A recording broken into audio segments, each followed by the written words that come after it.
we understand the reason why the State Department decided not to have Ambassador Sondland appear today.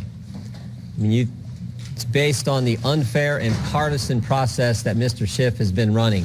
When you think about what the Democrats are trying to do, impeach the President of the United States 13 months prior to an election based on an anonymous whistleblower with no firsthand knowledge who has a bias against the President.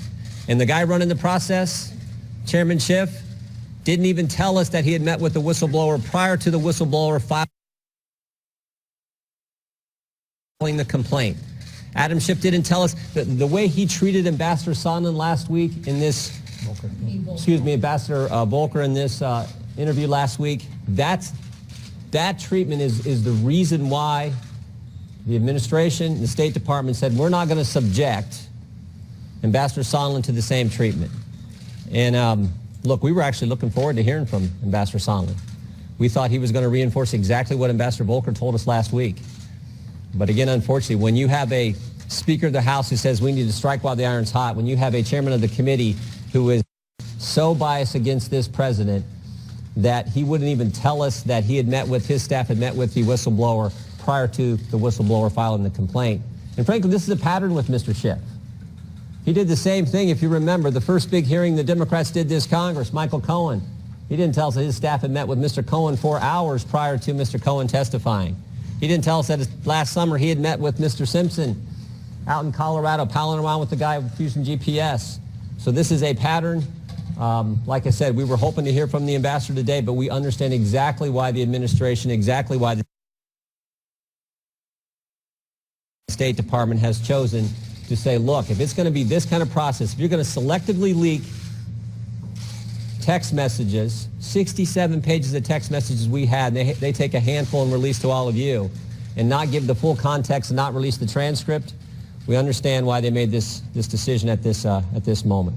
I'm going to let some of my... Ambassador Sondland says he's disappointed that he wasn't allowed to attend this deposition today. Yeah, and I said the same thing. We wish he would have been able to testify too, but we fully understand why the administration made the decision they did. When you're going to have a chairman release certain parts of what was said in a closed-door interview and not release the entire transcript and give it context, you can see why they didn't want to subject Ambassador Sondland to the same kind of treatment. Do any of you have concerns? There is no wrongdoing here. Isn't that all the more reason why he should be allowed to come up and testify and just answer all of your questions? Yeah, there is no wrongdoing. Ambassador Volker was clear. Remember, Ambassador Volker is... Why not release the transcript so you can all see what Ambassador Volker told us? There is no wrongdoing. He was completely as clear as could be, no quid pro quo whatsoever. The two guys on the call, no quid pro quo whatsoever. Democrat chairman, after they read the transcript, said no quid pro quo whatsoever.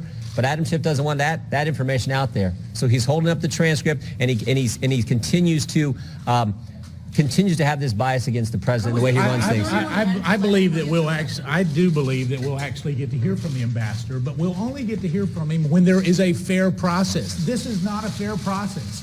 I can tell you, we spent more time in the skiff last time with Ambassador Volker than Adam Schiff did.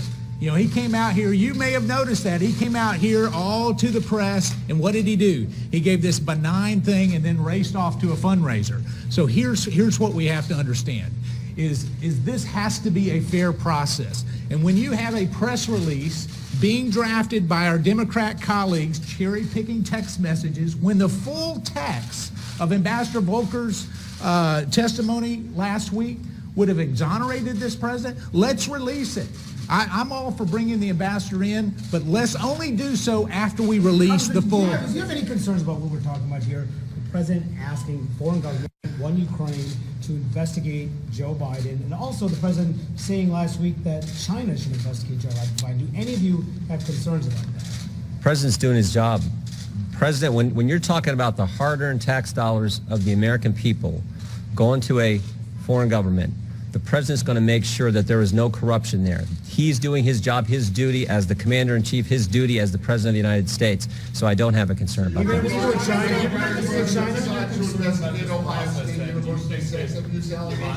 not testify on Friday either.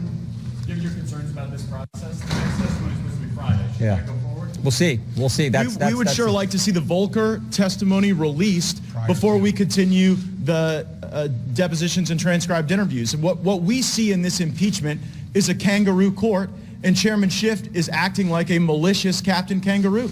He lied about the Russia investigation, that he had more than circumstantial evidence. He lied about meeting with the whistleblower prior to the whistleblower's ultimate writing of their complaint.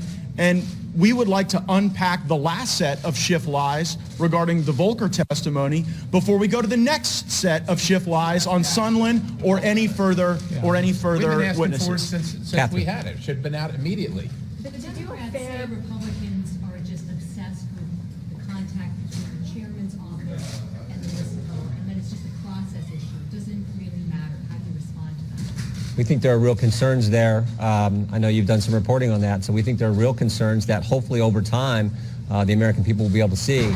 Can't really get into all that, but yeah, we have real concerns. Congress, are you taking any legal action to actually try and unmask the whistleblower at any point? No, but I think the American people have a right to know who the whistleblower is, but we're not going to do that. Why would the State Department cancel this deposition just a few hours before it was set to begin, after Ambassador Sondland had already flown back here from Brussels? I think the hope was we would have the Volker testimony released. Give the majority enough time, the maximum amount of time to release the testimony that happened last week. And so we have that information out there, and we know in good faith that they in good faith are going to release the testimony for the American people to see, as opposed to parsing out little pieces that support their narrative. And if they're willing to do that, then I think that the administration will be willing to do more moving forward. But if it's going to be a one-sided deal, Hold on, you guys are all journalists. Is there a single journalist here that doesn't want to see the full transcript of Ambassador Volker's testimony? I agree, and the American people agree with every one of you. Let them judge for themselves. That's what we need to do. So there's an argument against releasing the Volker transcript before all the other witnesses testify. You mean Adam Schiff made the argument? I'm just putting it out there for you to respond. There's an argument against releasing the Who Volker. made the argument? I haven't heard that argument, and so at this particular... There's an argument against transparency. There's an argument. No, hold on a second. There's an argument in favor of cherry-picking selective releases of texts. There's an argument in favor of only telling the American public what is best in the interests of wanting to take down a sitting president.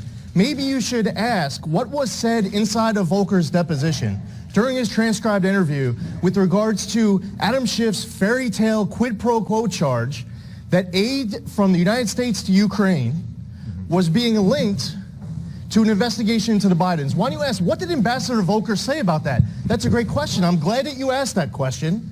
And I'll tell you the reason why that question was so important for you to ask is for many things, because he was in this room for several hours. And during several hours of testimony, he talked about how President Zelensky had no idea that there was a hold on aid at the time of the July 25th call. Ambassador Volker testified about how the readouts of the phone call that was made to him, that there was nothing in the readouts about there being a hold on U.S. aid or a quid pro quo. Or Ambassador Volker testified, this is what the transcribed interview would tell you if you asked this question. I'm glad that we're having this discussion. The next day, Ambassador Volker meets with President Zelensky. And in that meeting, there is no reference to a quid pro quo or President Zelensky having any idea that there was a hold on aid. Or over the course of Ambassador Volker's next several weeks engaging with Ukraine. Ukraine makes no reference to there being a hold on aid or there being a quid pro quo. And by the way, you know what else Ambassador Volker testified to? This entire time, the aid was getting released. It was going to get released. And guess what happened? The aid got released. And you know what didn't have to happen? There was no new investigation that had to get created. This whole thing is a fairy tale. Adam Schiff is misleading you, and you're playing along with it. Many of you are, and the American public is then getting deceived. When Adam Schiff said, for example, that President Trump was asking President Zelensky to manufacture dirt on the Bidens, you know what Ambassador Volker testified to? That was absolutely untrue. Now that's what we would call an inconvenient fact for the narrative. You know what else Adam Schiff has been saying to you and the American public that was not true? that he had no contact with the whistleblower. He'd like to, but he didn't have any contact. He lied. You know what else he lied about? When he gave his opening statement from the acting director of national intelligence as to what was in front of the world as far as what the transcribed interview said. Now, going back to Ambassador Volker's transcribed interview and a process, we were here ready to do our part.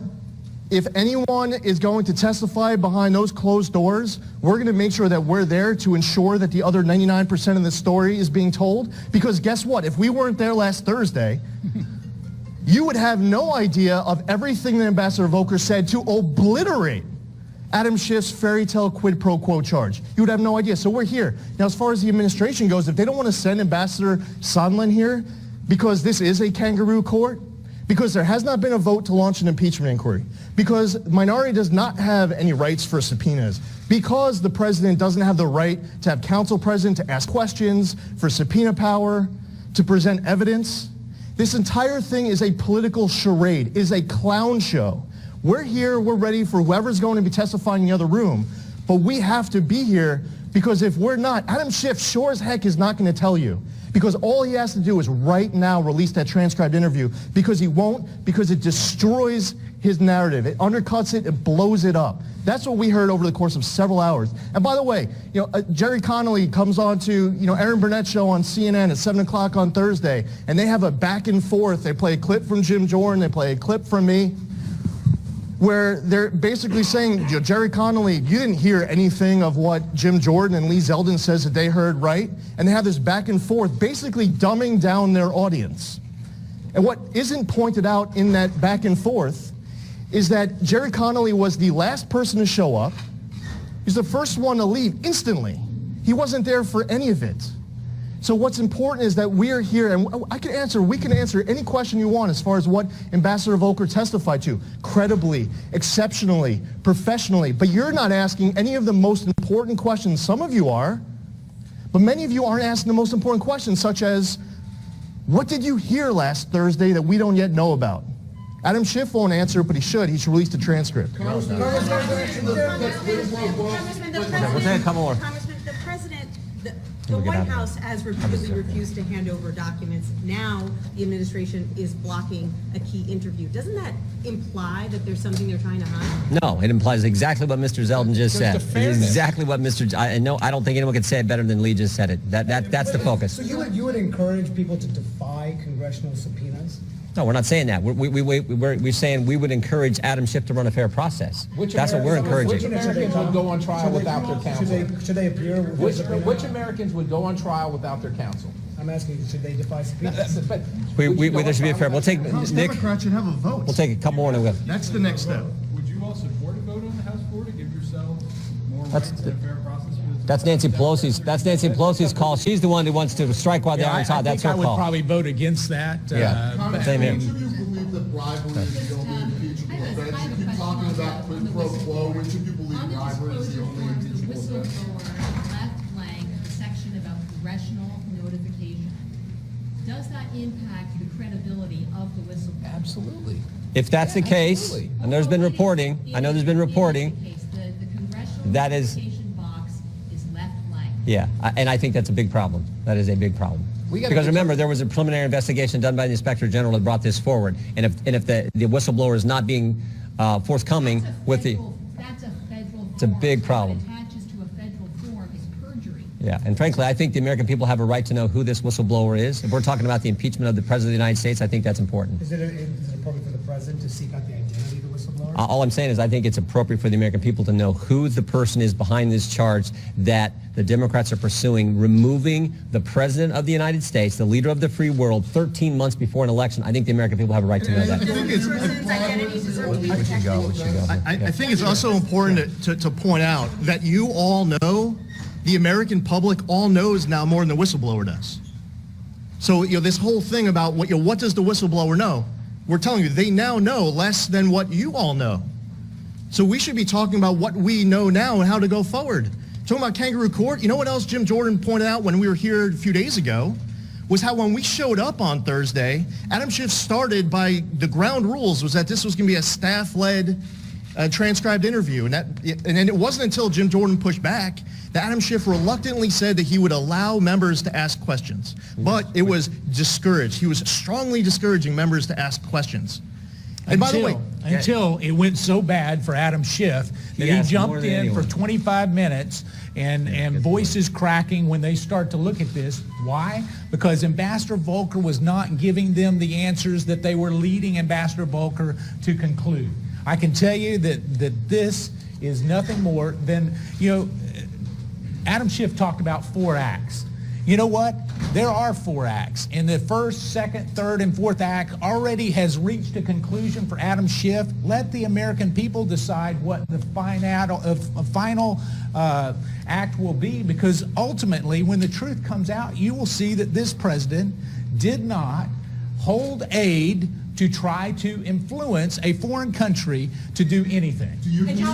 One last thing.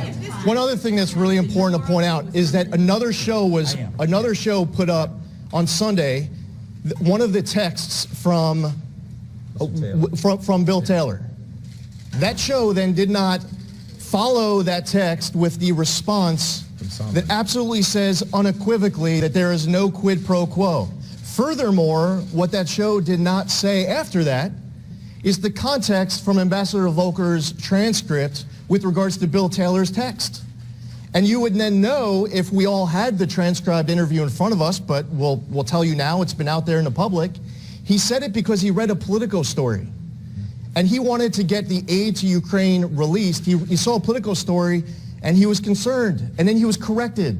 But why is it that the coverage is only going to show Bill Taylor's text and not show the response correcting it and not provide any context whatsoever? You know why I'm pissed as I stand here?